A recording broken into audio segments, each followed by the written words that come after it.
Hey YouTube, recently I came across this video by a YouTuber and he revealed his portfolio. His portfolio is worth in excess of 1 million according to what he showed in the video, and he's only investing in 3 stocks. Let's take a look at those 3 stocks and I'll share some of my thoughts on those stocks. Let's do that now.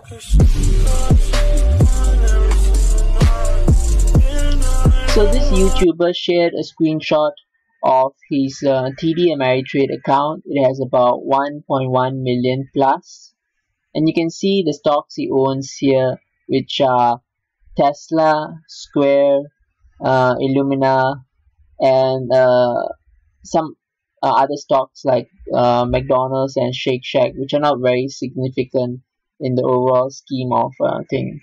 So I always feel that it's good to learn from other investors, and I'm always on the lookout for good investors to learn from.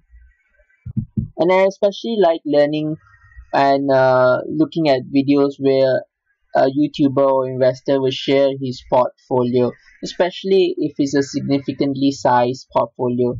That shows he has a lot of skin in the game.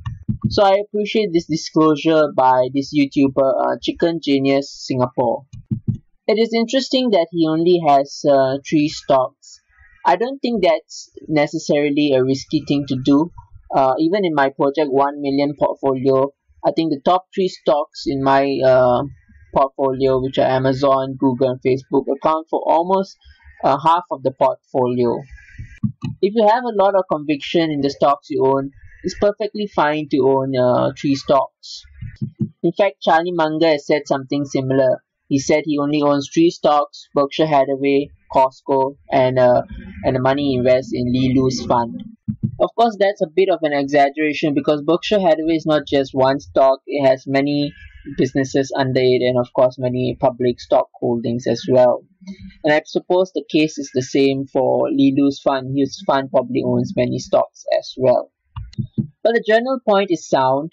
If you're a business owner, and as investors you should always think as a business owner, you can't really understand too many businesses that well, and so you want to concentrate in your best ideas. That was the thinking behind my Project 1 million portfolio, and why I chose Amazon, Google, and Facebook to have such high allocations in the portfolio, because these are stocks that I understand, I use almost daily, and they are very simple to understand, and importantly, I could identify their moat. I've talked about Tesla in a separate video, so I won't talk too much about it in this video. I haven't bought Tesla yet, and it's not on my short list, but I am warming up to learning more about Tesla, especially in terms of its driverless technology. I think that's something that's exciting to look out for Tesla. And of course, it is riding a trend towards electric cars, and if it can keep ahead of the curve and keep riding that trend, I think it has a good future. The other question will be valuation. And surprisingly, despite what people say, Tesla may not be overvalued if you look at it using the rule of 40, the modified rule of 40. I just did a video on that actually. Square and Illumina are interesting stocks, and these 2 stocks are actually on my short list. When I was looking at Illumina, I was also looking at another stock called Intuitive Surgical, which is a pioneer in the medical robotics technology field. Eventually, I decided to go with Intuitive Surgical because I understood the stock more, and importantly, I could identify the moat in the stock. Basically, people are learning how to use these robots. By people, I mean the doctors, of course. These doctors are always tinkering with the robot and discovering new uses of the robots. Over time, muscle memory is formed. These doctors become very used to operating the robots, and they won't really switch to another robot that they're not very familiar with, especially when you're dealing with treating patients and when the situation is life and death. You don't want to experiment with something you've not used, so you will stick to something safe that you've been using for many years.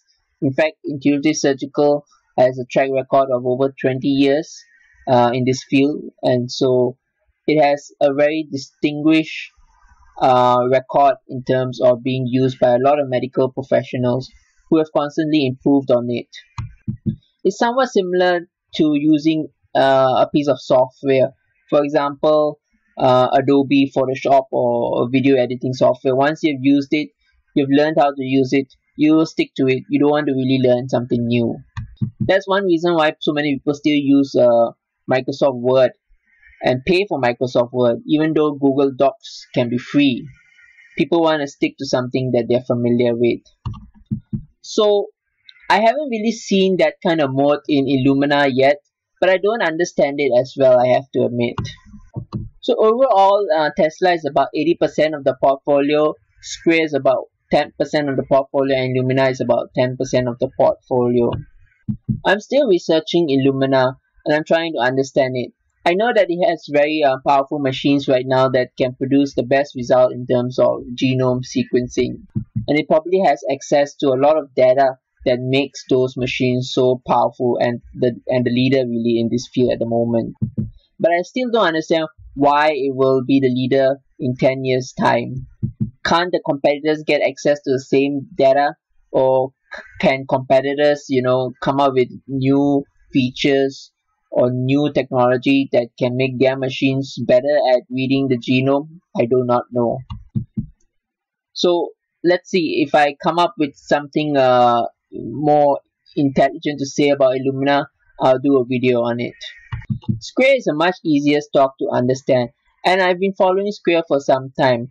I like the fact that it is a strong company in the war on cash, and is also a powerful play on digital payments. Their dongle, which are used to accept credit cards, is a very innovative product. And from that base, they have expanded into a lot of different offerings. The Cash App, they're doing loans for small businesses, and they're doing a lot of other things for small businesses as well. But there are a lot of competitors in this field, I think, like Global Payments and WorldPay, and so it still seems like a very competitive field to me, and I don't know if Square has a very clear competitive edge. The valuation has also been a question for me. It did come down a lot during the coronavirus crash, but probably justifiably so, because a lot of his clients are actually merchants who run restaurants or shops, and a lot of them were closed. So when they were closed, they weren't processing payments through Square's systems, and that will negatively affect Square's revenue.